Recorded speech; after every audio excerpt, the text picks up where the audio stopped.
Hi, friends. This is Mangal and Muralidharan talking from India. Today, I'm just going to talk to you about the importance of improving the public speaking skills of our school students and college students.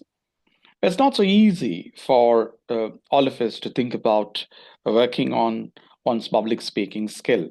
I would always say, see, learn to organize your ideas, learn to explore new fields of knowledge, understand the format of public speaking and study your audience. Get to know more about how to make your speaking quite interesting.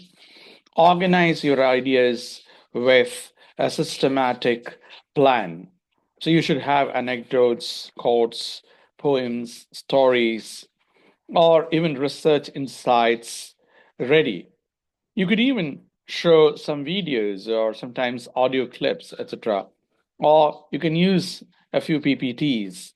But remember, what is more important today is your ability to organize ideas on your own instantaneously, spontaneously. And we are looking at students' ability to organize their knowledge instantaneously. In a way, it does motivate them to explore new fields. In other words, they are going to really study new areas of knowledge, and they would certainly go through several books or research articles or poems, or they're going to watch several video clips. They could certainly think about specific areas of expertise or specializations, which they may use while they speak or while they address an audience. Friends, it is all about learning to think and explore further. And see, it's also learning to learn, because you're not just going to gather ideas and present them in writing. It's all about speaking. So you should know how to speak. You should know how to present your views. So it is all about training the children or training the students to customize their speaking. So learning to address the entire group of audience of different age groups matters a lot for any public speaker. You gain confidence and you address every age group there. You make a list of things that you want to say. And remember, you can't be mechanical. Many of us, in fact, systematically prepare, think about it, and we take a piece of paper, and sometimes we forget a point. We don't proceed at all. That's a tailspin. I would say no. You would, have the ability to organize your thoughts only when you're totally free, right? If you're free totally, just look at the audience and think about what you want to say. Say it in a step-by-step fashion, a systematic fashion. Sequence your ideas. Look at the audience and look at their challenges. Study their challenges, problems, interests, and you should connect with your audience. Very important. Most of the finest speakers on the earth, they get connected with their audience effectively. If you don't get connected with your audience, how are you going to really make them listen to whatever you want to say? So I would say your persuasive communication is all about making them listen to you, understand you, and you should help them to develop their own insights. Then that's going to really change the way they do things. And I'm sure our aspirants who are trying to become good public speakers can think about all these ideas.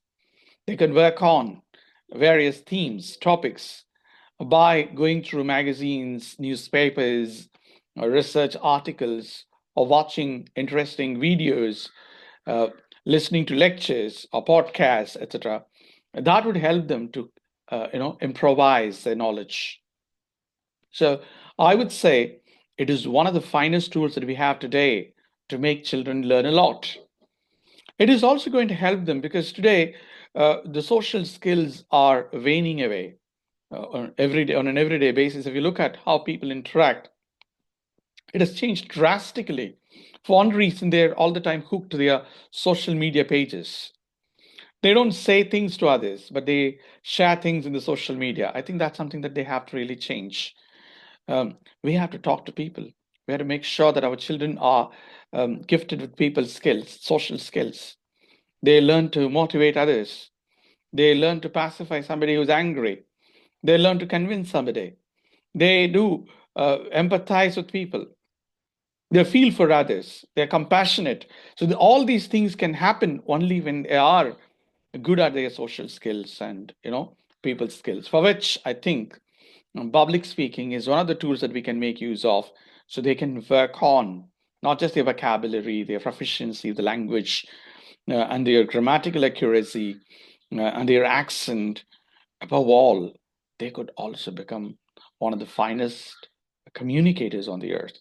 They could become one of the most effective communicators, provided they record themselves and listen to themselves and seek the support of others to understand where they go wrong, what they have to do about it. In fact, we offer a special course on public speaking for students and professionals.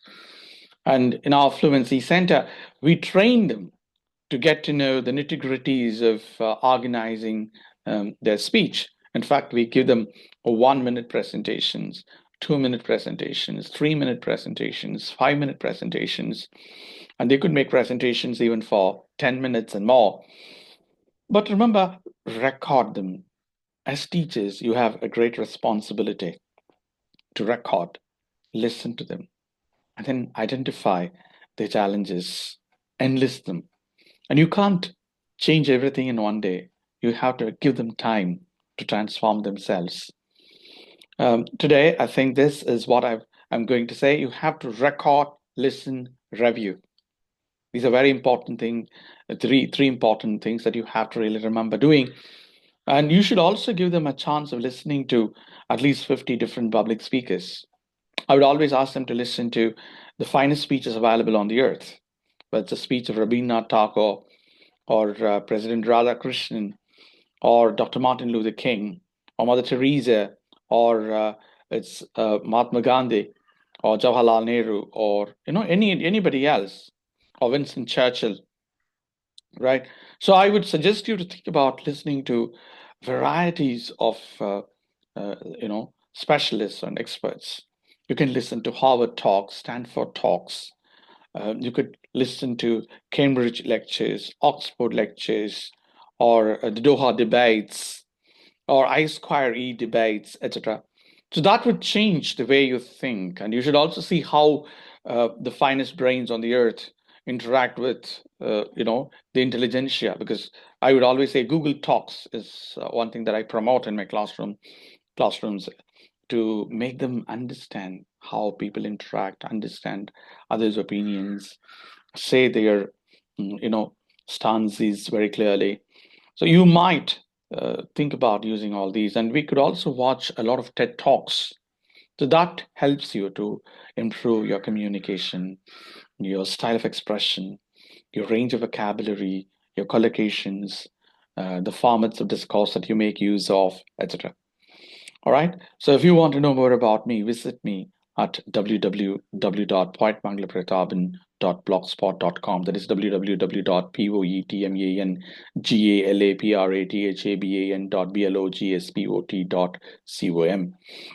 You can also visit me at www.fluencycenter.co.in. That is www.fluencycenter.co.in. Subscribe to this particular video, share it with your friends and family. And if you have any questions, feel free to ask me. I'm there to support you. Wish you all success. Bye bye. See you.